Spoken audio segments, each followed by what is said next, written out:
E uma pesquisa citada pelo jornal O Globo mostra que a esquerda no Brasil morreu. Segundo os números, só 10% da população brasileira se considera mais de esquerda. A preferência em direita ficou em 35% e centro 33%. Essa conclusão é de uma pesquisa telefônica feita entre os dias 23 e 26 de dezembro, a pedido da Associação Brasileira de Relações Institucionais e Governamentais. Surpreendem esses números, professor? Ou já algo que as urnas mostraram? Eu acho que pesquisa sempre é um problema, né? Pesquisa telefônica mais ainda. Vamos primeiro discutir a pesquisa em si, as questões metodológicas, né? Aí tem a questão de metodologia e tal, mas é natural, é uma notícia e temos de comentá-la tal. Claro que o desgaste do PT, dos 13 anos do PT, é um reflexo que aparece também na pesquisa tal, né? Agora, sempre no Brasil você teve um contingente grande da chamada, entre aspas, direita tal, né? É que o PT, em certo momento, conseguiu construir um arco de alianças que ia da direita ao centro e à esquerda. É bom lembrar que o Paulo Maluf foi um lulista. Não vamos esquecer, como deputado federal, apoiou o Lula, discursou em favor do Lula. Isso para pegar um exemplo de alguém da direita destruída, daquela corrupta tal, né? Então o PT conseguiu construir esse arco de alianças, saqueando o Estado, etc. Tudo que nós já falamos durante tantos e tantos anos, escrevemos sobre isso tal.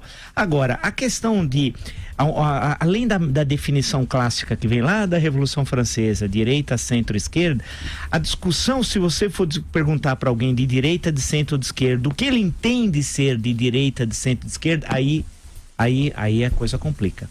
Porque o sujeito se acha de centro e acha que ele gosta de ficar intermediário entre duas posições políticas, o máximo que ele consegue falar é isso, ou seja, uma resposta pobre, né? A questão da reflexão política e ideológica é muito pobre num país em que tem a discussão política e ideológica basta ver o Congresso Nacional. O Congresso Nacional, apesar da renovação, que foi importante, muito louvável, vale destacar, mas ainda é muito pobre em termos políticos e ideológicos. Que debate nós estamos tendo no início do governo Bolsonaro? Que debate? O debate é ou a questão do Faustão, ou a ministra azul e rosa. A azul e rosa, diz homens usam azul, as meninas rosa, e quem não tem mundial veste verde, né? Então o pessoal vai ver cabral. Então as discussões aí não tem discussão, desse ponto não tem discussão. Não tem, desse não há discussão, mas ou da amiga da Michele Bolsonaro, uma senhora que ficou extasiada com a Granja do Tordo e com o Palácio da Alvorada e ficou filmando. Inclusive se jogou de roupa na piscina. Que evangélica, hein, a senhora, hein? Parabéns, hein? Puxa vida, jogou de roupa e sentou na cadeira do presidente no Palácio da Alvorada.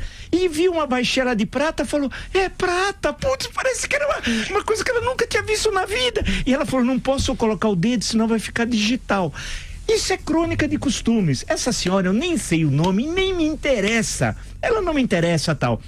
O que interessa para mim são as questões estruturais, é a economia, é a política, não a crônica de costumes. Então a grande questão é que no ponto em tela, as pessoas se colocam no campo da direita, do centro ou da esquerda, sem ter um conteúdo político-ideológico. Tem leves simpatias, assim, de alguma identificação, o que é ser direita, o que é centro, o que é ser esquerda. Mas se você fazer volto a insistir, segunda pergunta, por que você é de direita? O que separa você do centro e da esquerda?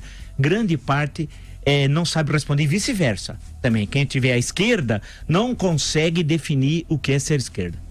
E aí, Luciana, o que é que você achou desses números dessa pesquisa? Eu concordo com o professor ao lembrar que pesquisa é muito relativo, né? 10% só em qual região? No Rio de Janeiro, porque no Nordeste a esquerda ainda tem voto, a esquerda ainda mantém uma certa hegemonia em algumas capitais, principalmente no interior também do estado. Agora, a questão de saber o que é ser de direita, o que é ser de esquerda é realmente muito complicado. Eu tenho um amigo que outro dia ele estava comentando que agora está achando o máximo, porque ele se diz liberal.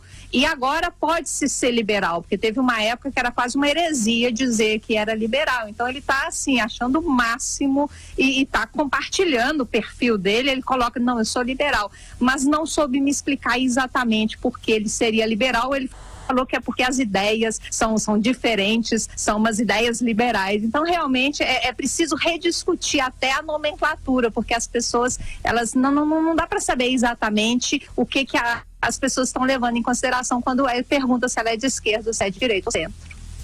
E aí, Caio? Não, bom, a classificação ela sempre empobrece o debate, né? Se o Brasil é um país de esquerda, de direita, certamente não é só 10% da população que é de esquerda, dá para ver pela expressiva votação do candidato do PT. Né? Afinal de contas, para você votar no Fernando Haddad, em certa medida você tem que ser conivente com a corrupção.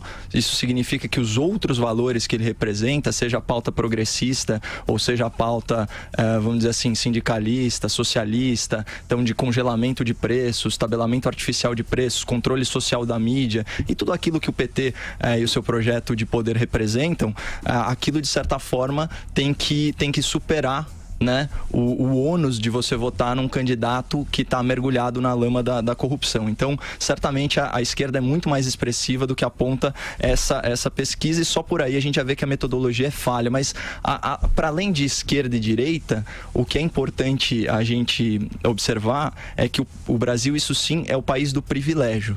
Né? Que é aquele direito que todos pagam e poucos usufruem.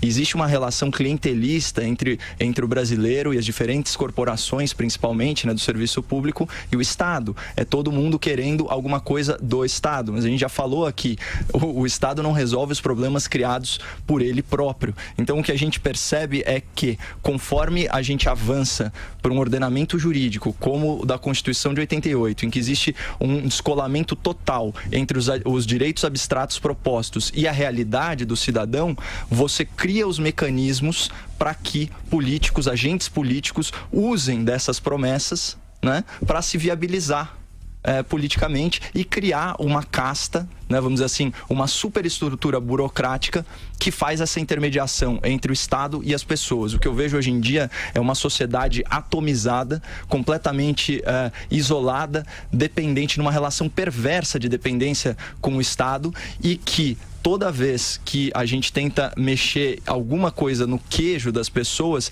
tem uma grita incrível. A reforma da Previdência mostra exatamente isso. Então, assim, enquanto o Brasil não se descolar dessa mentalidade estatista, intervencionista, e perceber que não é com uma suposta igualdade forçada, uma distribuição de renda, mas sim com mais liberdade para empreender, liberdade econômica, para o seu dinheiro ficar no seu bolso e não ir para o governo. Afinal de contas, né, quem paga imposto nesse país trabalha 156 dias por ano para o governo, né? Enquanto a gente não romper com esse paradigma estatizante e de dependência até emocional do Estado, a gente não vai se livrar do atraso.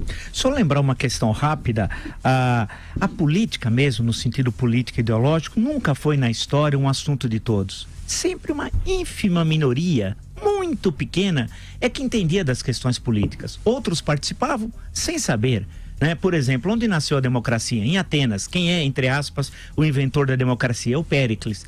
Se você for estudar a cidade ateniense e o funcionamento da democracia em Atenas, o assunto sempre foi de poucos. Tanto que, em certo momento, para a participação na Ágora, que era só os cidadãos que participavam, atenienses, foi dado uma espécie de jeton para as pessoas comparecerem efetivamente às assembleias tal, porque não tinha interesse, não estava nem aí, então pago aí o sujeito ia, e muitas vezes as pessoas votavam sem saber o que estavam votando, e isso é onde nasceu a democracia. Por exemplo, lá tinha uma instituição chamada ostracismo. Se mais de 6 mil presentes numa assembleia tivesse no mínimo 6 mil votasse o ostracismo, quer dizer, a expulsão da pessoa por 10 anos, o que foi um avanço, não era a pena de morte, era o ostracismo, só podia votar 10 anos depois porque era considerado inimigo da cidade.